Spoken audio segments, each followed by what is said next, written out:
Hello student, good morning all of you. आज हम एक नया चैप्टर पढ़ने जा रहे हैं 21, है ना। ये हमारी पुरानी बुक में नहीं दिया गया था, इसलिए हमने इसको छोड़ दिए थे, लेकिन ये आपके कोर्स में है ना। इसका नाम है गीता का मर्म, है ना। ये क्या है, एक कहानी है ना। प्रस्तुत कहानी में अब देखिए कहानी हम आपको बता रहे हैं। केंद्रीय भाव क्या दिए। प्रस्तुत कहानी में लेखक ने सच्ची एवं सही शिक्षा प्राप्त करने की ओर प्रेरित किया गया है ना। यानी कि हमको कहीं कैसी शिक्षा प्राप्त करनी चाहिए, सही और सच्ची शिक्षा प्राप्त करना चाहिए। शिक्षा मात्र धनोपार्जन तथा यश प्राप्ति का साधन नहीं है, वरन इसका उपयोग मानव कल्याण के लिए होना चाहिए। यानी हम जो शिक्षा प्राप्त करते हैं तो सिर्फ उसका उपयोग धन कमाने के लिए नहीं, बल्कि यश प्राप्ति के साधन के लिए भी होना चाहिए, वरन इसका उपयोग मानव कल्याण के लिए भी होना चाहिए।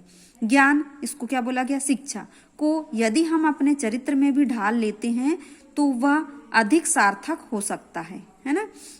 इसमें लेखक ने हमें लोभ और लालच से बचने का संदेश भी दिया है, यानी हमको लोभ और लालच से बचना चाहिए। अब देखिए कहानी सुनिए। बहुत पुरानी बात है। आनंदपाल नाम के एक राजा थे। उनका राज्य बहुत विशाल था। वे विद्वानों का आदर भी करते थे। उनके राज्य में बड़े बड़े विद्वान एवं शास्त्र मर्मज्ञ थे तथा दूर दूर के देशों से भी विद्वान उनके दरबार में आते रहते थे। राजा भी उनका यथोचित स्वागत सम्मान करते थे और भेंट भी देते थे। उनके यहाँ से कोई भी विद्वान निराश होकर नहीं लौटता था।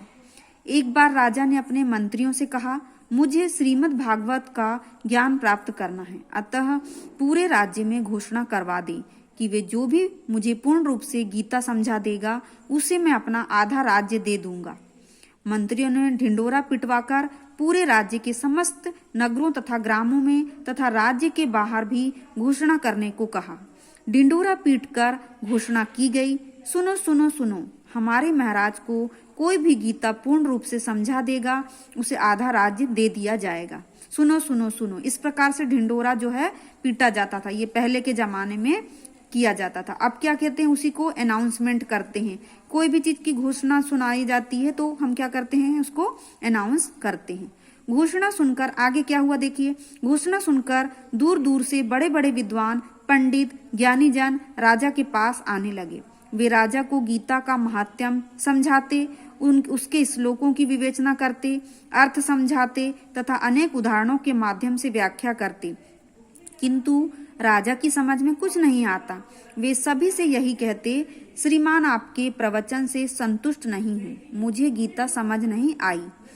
उसी समय गौवर्ण नाम का एक प्रकांड विद्वान भी राजा के पास आया और बोला, राजा मैं आपको गीता समझाऊंगा। राजा ने कहा, श्रीमान आप व्यर्थ में ही कष्ट कर रहे हैं। आज तक मुझे कोई भी विद्वान गीता का मर्म नहीं समझा पाया। आप क्या समझाएंगे?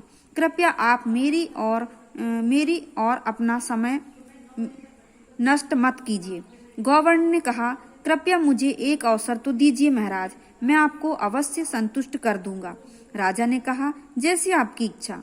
गौवर्ण ने गीता के एक एक श्लोक का अर्थ व्याख्या सहित समझाया।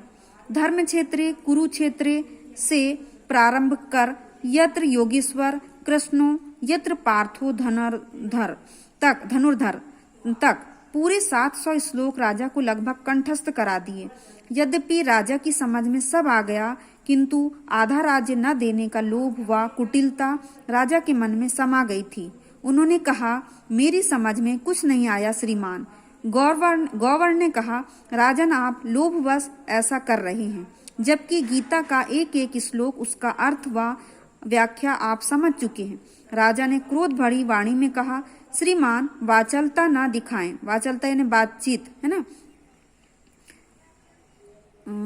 अधिक न दिखाएं और अपना मार्ग ग्रहण करें। मैंने आपको बताया था कि आपसे पहले भी अनेक विद्वान यह प्रयास कर चुके हैं और सभी निराश होकर यहाँ से गए। आपको भी मैंने पूर्व में ही मना किया था कि आप मेरा और स्वयं का समय नष्ट ना करें। गौवर्ण ने कहा, महाराज आप असत्य भाषण ना करें। गीता की एक एक बात मैं आपको गहराई से समझा चुका हूँ। राजा ने कहा, असत्य भाषण मैं क्यों करूंगा? यह तो आप ही हैं जो मेरा आधा राज्य पाने के लालच में ऐसी बातें कर रहे हैं। मुझे वास्तव में गीता बिल्कुल भी समझ नहीं आई। फिर गवर्नर ने क्या कहा? राजा, आपको गीता समझ में आ चुकी है, पर आप अपने दिए हुए वचन से पीछे हट रहे हैं। इस प्रकार विवाद बढ़ता गया। आगे देखिए क्या होता है।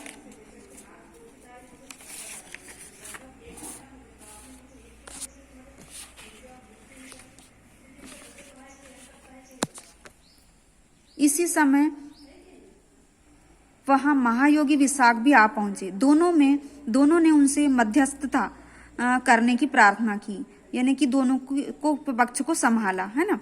योगी राज विशाख ने राजा आनंदपाल से पूछा, राजन, क्या आप गीता को समझे? राजा ने कहा, तपोनिधि, नहीं, मैं कुछ भी नहीं समझा। फिर उन्होंने गवर्नर से पूछा, श्रीमान, आपने राजन को गीता अच्छी तरह से समझा दी क्या? तो गवर्नर ने कहा, हाँ मुनिवर, एक एक शब्द, पद व अक्षर की व्याख्या करके समझाया है। महायोगी विशाख गवर्नर से बोले, सच तो यह है कि आपने स्वयं ही गीता का मर्म नहीं समझा, अन्यथा आप आधे राज्य के लोभ के कारण इस प्रपंच में नहीं पड़ते, क्योंकि गीता तो निष्काम कर्म करने की शिक्षा देती है, फल प्राप्ति की आशा से कर्म करने की नहीं। राजन ने भी अर्थ नहीं समझा है, अन्यथा विद्वानों का मान सम्मान करने वाले राजा का व्यवहार इस प्रकार का नहीं होता। वास्तव में दूसरे को उपदेश देने का अधिकारी वही है जो स्वयं उस पर आचरण करता हो। ज्ञान या स्वाध्याय यानी अपना स्वयं का अध्ययन, है ना, का अर्थ हमें स्वयं को जानना है। विद्या ग्रहण करने के बाद भी जिसने स्वयं को न जाना वह उसी व्यक्ति के समान है जिसके पास नक्शा तो है पर मार्ग नहीं सूझता। ज्ञान हमें रास्ता बताता है, इससे हमारी विचार शक्ति बढ़ती है और देखने की शक्ति व्यापक हो जाती है तथा मनन करने की शक्ति में भी वृद्धि हो जाती है। हम किसी परिणाम पर युक्त ढंग से पहुंचने का प्रयत्न करते हैं। विद्या से विनम्रता आती है और व्यक्ति शालीन बन जाता है, शांत मन हो जाता है, चित्त एकाग्र हो जाता है और तृष्णाओं का समन होता है। मात्र विषयों को जानना ही सच्चा ज्ञान नहीं है, पढ़े हुए को चरित्र में ढालना भी सच्चा ज्ञान है। इसी तारतम्य में महायोगी विशाख ने एक और प्रसंग राजा आनंदपाल तथा पंडित गौवर्ण को सुनाया। उन्होंने कहा, एक बार अर्जुन देवलोक में इंद्र के पास धनुर्विद्या प्राप्त करने के लिए पहुंचे। परीक्षा में पूर्ण रूपेण सफलता प्राप्त कर लेने पर इंद्र अत्यंत प्रसन्न होकर अर्जुन से बोले, अर्जुन, तुमने अपने परिश्रम, पुरुषार्थ और लगन से धनुर्विद्या प्राप्त कर ली है। अब जाओ और पृथ्वी को जीतकर चक्रवर्ती राजा का सुख भोगते हुए यश का उपार्जन करो। इंद्र की बात सुनकर अर्जुन उदास हो गए। उन्हें उदास देखकर इंद्र बोले, क्या बात है वत्स? अर्जुन ने विनम्रता पूर्वक कहा, धृष्टता क्षमा कर दो। विजय, यश और राज्य भोगने के लिए मैंने धनुर्विद्या प्राप्त नहीं की है, तो फिर इस विद्या का क्या करोगे? स्पष्ट कहो, इंद्र ने कहा। अर्जुन बोले, हे देव, सत्य व न्याय की रक्षा, दुष्टों का दमन, असहायों की सहायता, नारी की रक्षा करने, निर्बल को सबल बनाने तथा धर्म की रक्षा हेतु ही मैंने धनुर्विद्या प्राप्त की है। इस प्रसंग ने राजा आनंदपाल के मन में हलचल मचा दी। उन्हें लगा कि राजा के रूप में उनका कार्य जन कल्याण होना चाहिए। राजभोग की लिप्सा नहीं, मतलब इच्छा, लिप्सा यानी होता है इच्छा नहीं। उनके मन में वैराग्य भाव जागृत हो गया। उन्होंने अपना संपूर्ण राजपाट गीता का मर्म सुनाने वाले पंडित गौवर्ण को देने की इच्छा व्यक्त की। उधर महाज्ञानी गौवर्ण सोचने लगे कि मैं तो पंडित हूँ, राजभोग अथवा आधे राज्य का लालच मेरे आत्म कल्याण के लिए ही उचित नहीं। उनके मन में भी विरक्ति पैदा हो गई और वे भी राजपाट के मोह से मुक्त हो गए।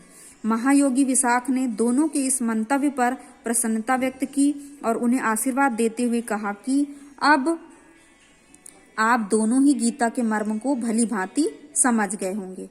तो इस प्रकार ये कहानी आप लोगों को समझ में आई होगी कि राजा जो है उसने ज्ञान प्राप्त कर भी लिया था, परंतु बार बार क्या बोलते जा रहा था कि मुझे कुछ भी समझ में नहीं आया, क्योंकि उसके मन में लालच आ गया था और जो राजपाट वो देना चाह रहा था तो वह नहीं देने की इच्छा रख रहा था, इस कारण से वह जो है इस प्रकार की बातें कर रहा था। तो इस कहानी से हमें क्या शिक्षा मिलती है कि हमें कभी भी अपने वचन को निभाना चाहिए, और अगर हमको कोई चीज समझ में आ जाती तो हमें किसी के सामने झूठ नहीं बोलना चाहिए। तो इस प्रकार आपको ये कहानी समझ में आ गई होगी। और ये गीता का मर्म अर्थात इन चैप्टर को रखने का उद्देश्य हमारा यही होता है कि किताबों में कि हम कोई भी चीज़ों को अच्छे से समझे, और जो पुरानी चीज़ें हैं उनका भी हमें ज्ञान होना जरूरी है। और इस तरह हमारी पुरानी चीज़ें भी हमारे सिलेबस में इसलिए रखी जाती है ताकि हम उनको समझे, उनका अनादर ना करें। तो आज के लिए इतना काफ़ी है बच्चों, आप इसे एक बार पुनः पढ़ लीजिएगा, है ना, और क्वेश्चन आंसर हम आपको सेंड कर देंगे। तो धन्यवाद बच्चों, आज की कक्षा हम यहीं समाप्त कर रहे हैं।